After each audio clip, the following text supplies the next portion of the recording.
अस्सलामुअलैकुम दोस्तों, कैसे हैं आप लोग। उम्मीद करता हूं भाई खैरियत से होंगे, मज़े से होंगे। आप सभी का खैर मकदम है, इस्तकबाल है मेरे चैनल पे सिटी ट्रैवल में। आज मैं आप लोगों से बहुत ही अच्छे टॉपिक पे बात करने वाला हूं। बहुत सारे लोग मुझसे ये पूछ रहे हैं भाई गाड़ी कौन सी लें, कहां से लें, गाड़ी के साथ में कौन कौन सा पेपर आता है, और ऐसे बहुत सारे टॉपिक हैं जिसपे आज मुझे बात करनी है आप लोगों से। और गाड़ी के अलावा भी कोई बिजनेस करने का ऑप्शन है या हम कौन सा बिजनेस करें, ऐसा भी सवाल करते हैं लोग। तो कौन सा बिजनेस करें इस पे मैं थोड़ी सी पहले बात करूंगा, उसके बाद फिर गाड़ी के पेपर के रिलेटेड बात करने वाला हूं आपसे।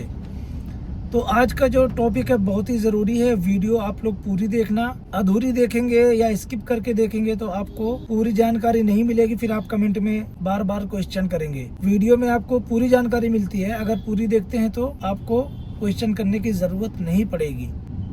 तो उम्मीद करता हूँ आप लोग आज वीडियो में बने रहेंगे। तो सबसे पहला सवाल ये है कि गाड़ी किसको लेना चाहिए।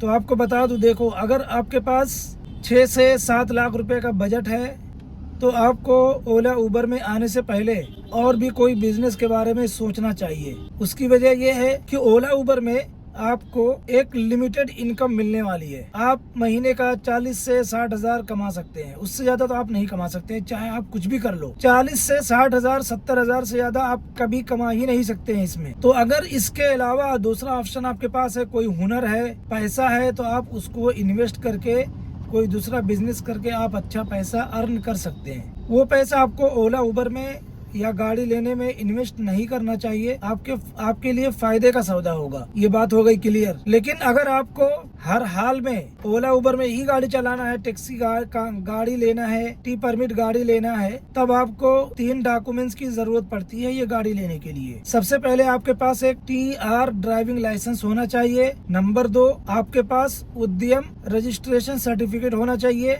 नंबर 3, आपके पास एक प्रोप्राइटर का स्टाम्प होना चाहिए जो स्क्वायर में आता है, चौकोर में। ये तीनों डॉक्यूमेंट्स आपके पास होना चाहिए। उसके बाद आपको उद्यम आधार और प्रोप्राइटर का स्टाम्प बनाने से पहले आपको एक टूर्स एंड ट्रैवल्स का नाम रखना पड़ता है। जैसे मेरी गाड़ी टूर्स एंड ट्रैवल्स के नाम से रजिस्टर है, चौधरी टूर्स एंड ट्रैवल्स, ऐसा एक नाम देना पड़ेगा आपको। जैसे किसी का नाम है संदीप, किसी का नाम है उस्मान, तो जैसे उस्मान नाम है तो उस्मान टूर्स एंड ट्रैवल्स, ऐसे आपको एक नाम देना पड़ेगा। या किसी का संदीप नाम है या किसी का अजय नाम है तो अपना नाम देके भी उसके आगे टूर्स एंड ट्रैवल्स लगा करके आप उद्यम रजिस्ट्रेशन सर्टिफिकेट बनवा सकते हैं और प्रोप्राइटर का स्टाम्प बनवा सकते हैं। क्योंकि टी परमिट जो गाड़ी होती है आपके निजी नाम से रजिस्टर नहीं होती है। जैसे बाइक और व्हाइट बोर्ड की कार या टेम्पो वगैरह जो होता है ना, ये आपके नाम से रजिस्टर होता है। आपके आधार कार्ड, पैन कार्ड पे जो नाम है उसी नाम से रजिस्टर हो जाएगा। लेकिन जब टी परमिट गाड़ी आप लेने जाओगे तो ये गाड़ी आपको टूर्स एंड ट्रैवल्स के नाम से रजिस्टर करानी होती है। ये हो गया क्लियर। अगर आपको बात समझ में नहीं आएगी तो वीडियो रिवाइज करके देख लेना, क्योंकि मैं बार बार बोलूंगा एक ही बात को तो बहुत ज्यादा लंबी हो जाएगी बात। जब ये डॉक्यूमेंट्स आपके पास रेडी हो जाएगा उसके बाद आप शोरूम जाएंगे। शोरूम में जाने के बाद आपको 2-3 बातों की इंक्वायरी करनी है। सबसे पहले आपको कौन सी गाड़ी लेना है उसके बारे में अच्छे से रिसर्च करनी है।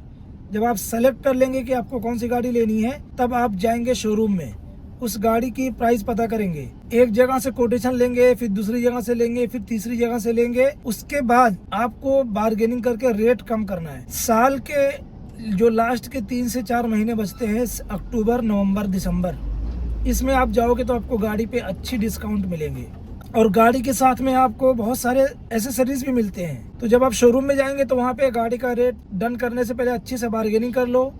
उसके बाद गाड़ी देख लो, गाड़ी चला करके भी देख लो, और गाड़ी की वारंटी कितने दिन की मिल रही है टी परमिट में, ये भी देख लेना। प्राइवेट और टी परमिट गाड़ी की वारंटी में किसी कंपनी में डिफरेंस है, यानी फर्क है। सुजुकी की गाड़ी 3 साल और 40,000 किलोमीटर की वारंटी मिलती है टी परमिट गाड़ी की, और प्राइवेट की 3 साल 1 लाख किलोमीटर की वारंटी मिलती है। लेकिन जब हुंडई की गाड़ी लेने जाते हैं आप, जैसे मेरी गाड़ी है औरा, तो इसकी वारंटी 3 साल और 1 लाख किलोमीटर की पूरी वारंटी मिलती है। कोई कंडीशन नहीं है उसमें, चाहे प्राइवेट लो चाहे टी परमिट लो, सेम ही वारंटी मिलेगी। और सुजुकी में टी परमिट गाड़ी का एक अलग से सेक्शन है। जैसे अर्टिका लेंगे तो उस पे टूर M लिखा हुआ मिलेगा ब्लैक कलर में बैक साइड में, डिजायर पे आपको लिखा हुआ मिलेगा टूर एस, वैगनार पे लिखा हुआ मिलेगा टूर H3, ऐसे लिखा हुआ रहता है। लेकिन आप होंडई की गाड़ी लेंगे या किसी और कंपनी की तो ऐसा लिखा हुआ कुछ भी नहीं मिलेगा। और वो जो गाड़ी होती है टूर की, सुजुकी में जो आती है, सबके अंदर आपको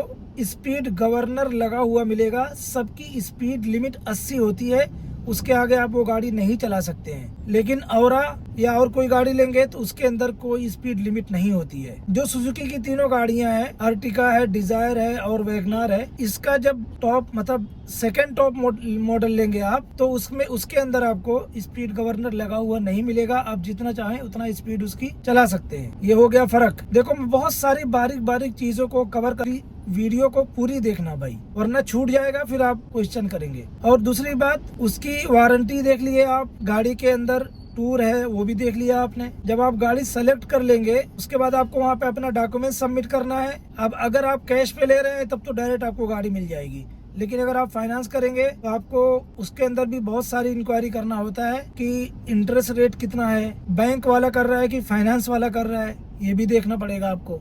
बैंक वालों का इंटरेस्ट रेट कम होता है, फाइनेंस कंपनी वालों का इंटरेस्ट रेट ज्यादा होता है। और जब आप फाइनेंस करवा रहे हैं तो वहाँ पे फिक्स इंटरेस्ट रेट से गाड़ी आपको परचेज करनी चाहिए। जब आप फिक्स इंटरेस्ट रेट से गाड़ी परचेज करेंगे तो आपकी EMI बढ़ेगी नहीं कभी। लेकिन अगर आप रिड्यूस इंटरेस्ट रेट से गाड़ी लेंगे तो आपकी EMI आगे जाके बढ़ सकती है, क्योंकि अगर उसका रेट, इंटरेस्ट का रेट बढ़ जाएगा तो आपकी EMI बढ़ जाएगी, घट जाएगा तो घट भी जाएगी। ये हो गया क्लियर। उसके बाद जब आप गाड़ी डन कर लेंगे, पेमेंट कर देंगे, तो गाड़ी लेने से पहले PDI होता है, PDI, प्री डिलीवरी इन्वेस्टिगेशन इसको कहते हैं। मतलब गाड़ी को रजिस्ट्रेशन कराने से पहले कंपनी वालों को आपको बुला करके दिखाना होता है गाड़ी कि देखो ये आपकी गाड़ी है, ये चेसिस नंबर है, मैच कर लो। और पूरी गाड़ी एकदम अच्छे से आप चेक कर लो, उसका टायर चेक कर लो।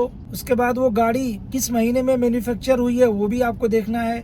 गाड़ी कहीं पे डैमेज तो नहीं है, कहीं रीपेंट किया हुआ तो नहीं है, गाड़ी यूज की हुई तो नहीं है, ये सब चीज का आपको ध्यान रखना है। गाड़ी के जो टायर हैं उसके ऊपर एक कोड लिखा हुआ होता है, उससे आप पता कर सकते हैं कि ये टायर कब बना हुआ है। चेसिस नंबर के जो नंबर होते हैं उसके अंदर भी महीना और साल लिखा हुआ होता है कोड के हिसाब से, वो भी आपको देखना है। जब गाड़ी आप चेक कर लेंगे आप एकदम संतुष्ट हो जाएंगे, आपको इत्मीनान हो जाएगा कि हाँ ये गाड़ी सही है, तब आप साइन करके वहाँ पे देंगे। एक फॉर्म होता है उनके पास, आप उस पर साइन करके देंगे। PDI का एक फॉर्म होता है, उस पर साइन करके देंगे। उसके बाद वही गाड़ी आपको रजिस्टर करा के मिलेगी। और जब तक गाड़ी पे नंबर प्लेट ना लग जाए आपको गाड़ी नहीं लेनी चाहिए, क्योंकि अगर आप बिना नंबर प्लेट की गाड़ी ले लेंगे तो आपको नंबर प्लेट लगाने के लिए अलग से पैसा देना पड़ेगा। और दूसरी बात, वो डिले भी कर सकते हैं, क्योंकि उनको पैसा मिल गया है और आप गाड़ी ले लिए, उनकी जवाबदारी खत्म हो जाती है। लेकिन जब तक आप गाड़ी नहीं लेते हो उनके सर दर्द बना हुआ रहता है गाड़ी का। तो इसीलिए जब नंबर प्लेट लग जाए और उसके बाद गाड़ी डिलीवरी से पहले एक बार फिर से चेक कर लो, कहीं डैमेज तो नहीं हुई है, कहीं स्क्रैच वगैरह तो नहीं है। सब कुछ चेक करने के बाद ही शोरूम से आपको गाड़ी लेना है। फिर गाड़ी लेने के बाद आपको दोनों साइड में, पीछे दरवाजे के बाजू में आपको नंबर अपना लिखवाना पड़ेगा, वो लोग नहीं लिखवा के देते हैं। और रेडियम तो शायद लगवा के देते हैं, लेकिन दोनों साइड में नंबर आपको लिखवाना पड़ता है, क्योंकि ये T परमिट गाड़ी है। T परमिट गाड़ी पे दोनों साइड में भी नंबर लिखवाना पड़ता है। अब आप गाड़ी लेकर के जब वहाँ से निकलेंगे उसके पहले आपको पेपर भी चेक करना है। आपके पास RC बुक सबसे पहले, जिसको कहते हैं RC, registration certificate. Number 2 insurance. Number 3 देखो इंश्योरेंस 1 साल का मिलता है आपको। उसके बाद आपको मिलेगा रोड टैक्स। जैसे मेरी औरा गाड़ी है और डिजायर है तो इसका 1 साल का रोड टैक्स 8,000 रुपए लगता है। 3 पेपर हो गया। चौथा पेपर है प्रोफेशनल टैक्स, वो भी 1 साल का रहता है, उसका चार्जेस जो है 500 रुपया है। उसके बाद है अथोराइजेशन और परमिट, ये एक ही पेपर होता है और एक ही पेपर पे दोनों एंट्री आपको मिलेगी। परमिट 5 साल का मिलेगा, उस पे उसकी एक्सपायरी डेट लिखी हुई मिलेगी, और परमिट पे उसी के नीचे अथोराइजेशन लिखा रहेगा, वो 1 साल का रहेगा और उसका जो चार्जेस है वो 1,000 रुपया है। क्लियर हो गया। ये पेपर आपको गाड़ी के साथ में मिलेंगे, और वारंटी कार्ड या जो भी बुक वगैरह मिलती है वो अलग से। और गाड़ी में पीछे जो डिक्की होती है उसके अंदर आपको स्टेपनी और पाना और जैक और ट्रायंगल, ये सब चीजें गाड़ी के पीछे मिलेंगी आपको। ये हो गया क्लियर। अब उसके बाद जब आप गाड़ी चलाना स्टार्ट कर देंगे, आपको ID बनवाना है ओला उबर की। आप आईडी बनाओगे, कुछ उसकी लिमिट होती है, उतना दिन आप चलाने के बाद ही आपको आउट स्टेशन की बुकिंग मिलेगी। नई गाड़ी पे, नए आईडी पे आपको आउट स्टेशन की बुकिंग कभी भी नहीं मिलेगी। उसके बाद 6 महीना नहीं, 1 साल के बाद आपको पीयूसी बनवाना पड़ेगा। नई गाड़ी के साथ में फिटनेस सर्टिफिकेट नहीं मिलती है और पीयूसी भी नहीं मिलती है। पीयूसी 1 साल के बाद बनवाना है, फिटनेस 2 साल के बाद बनवाना है। 2 साल जब आपकी गाड़ी हो जाएगी, फिर आपको आरटीओ में लेके जाना है, वहाँ पे फिटनेस की पासिंग कराना पड़ेगा। उसके बाद आपको फिटनेस सर्टिफिकेट मिलेगी। आपको सारे डॉक्यूमेंट्स का स्क्रीनशॉट मेरे बाजू में मैं लगा दूंगा, सब आपको देखने को भी मिलेगा और सुनने को भी मिलेगा। और इस वीडियो में आपको पूरी जानकारी मुझे लगता है कि मैं दे चुका हूँ। और इसके बाद भी अगर कोई भी सवाल आपका रहेगा तो कमेंट में लिख करके भेज देना। गाड़ी का जो भी पेपर है उसकी 2 कॉपी जेरोक्स करा लेना, 2 सेट जेरोक्स कराने के बाद 1 सेट आपको गाड़ी के अंदर रखना है और 1 सेट आपको घर के अंदर रखना है और एक ओरिजिनल का पूरा सेट घर के अंदर ही रखना है। गाड़ी के अंदर कोई भी ओरिजिनल पेपर आपको लेके नहीं चलना चाहिए। और एम परिवहन एक एप्लीकेशन है, वो डाउनलोड करके उसमें पूरी गाड़ी का डॉक्यूमेंट्स आपको, मतलब उसमें आप गाड़ी की डिटेल्स डालेंगे ना, गाड़ी का नंबर और चेसिस नंबर, तो गाड़ी की पूरी डिटेल आ जाती है। तो कोई भी पुलिस वाले या आरटीओ वाले चेक करेंगे तो आपको वही एप्लीकेशन में खोल करके दिखा देंगे, आपका काम हो जाएगा, पेपर नहीं दिखाना पड़ेगा। और जब आपकी गाड़ी 1 साल की हो जाएगी तब आपकी गाड़ी का जो टायर है वो आपको चेंज करना पड़ेगा। तो टायर या बैटरी जो भी चीज खराब होगी आपको अथोराइज डीलर से ही परचेज करना है। जैसे टायर खराब हुआ तो आपको अगर सीएट का टायर लगवाना है या एमआरएफ का लगवाना है तो आप उसको अथोराइज डीलर से ही लगवाएं, ताकि फ्यूचर में अगर आपको क्लेम करना हो तो आपको आसानी से उसका क्लेम मिल जाए, वारंटी क्लेम।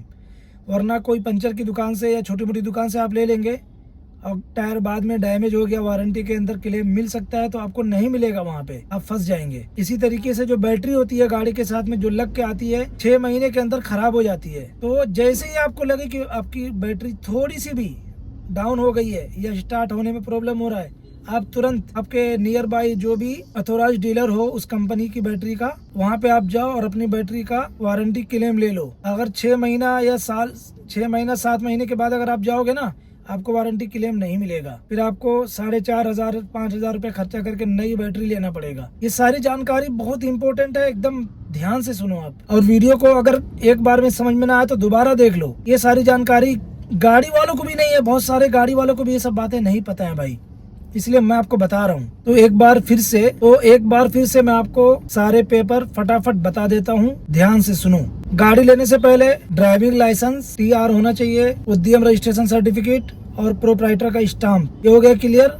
और एक मतलब टूर्स एंड ट्रेवल्स का कोई भी एक नाम रख लेना, उसी के नाम से ये दोनों चीजें बनवाना, उद्यम आधार और प्रोप्राइटर का स्टाम्प। जब गाड़ी ले लेंगे आप तो RC book, insurance, road tax, permit और अथोराइजेशन, उसके बाद प्रोफेशनल टैक्स, ये सारी डॉक्यूमेंट्स आपको मिलेंगे। उस सारे डॉक्यूमेंट्स पे जो आपने नाम दिया था टूर्स एंड ट्रेवल्स का, वही नाम लिखा हुआ मिलेगा। भाई आज मैं सारे सवालों के आपके जवाब दे चुका हूँ। वीडियो अपने जितने भी दोस्त अहबाब है जो गाड़ी चलाते हैं, गाड़ी लेना चाहते हैं, सबको ये वीडियो भेज दो। और अगर वीडियो आपको पसंद आई हो तो लाइक और शेयर जरूर करो भाई, मेहरबानी करो। चैनल को सब्सक्राइब कर लो भाई, आप लोग सब्सक्राइब कर लोगे तो आपके पास वीडियो मेरी जाएगी फटाफट, और बेल आइकन दबा देंगे तो नोटिफिकेशन भी आपको आता रहेगा। वीडियो बहुत ज्यादा लंबी हो जाएगी, आप अपना ख्याल रखें। गाड़ी लेने से पहले 10 बार सोच लें, पूरी प्लानिंग कर लें उसके बारे में, और उसके बाद फिर गाड़ी खरीदें। मैं मिलता हूँ आपसे अगली वीडियो में। अस्सलाम वालेकुम।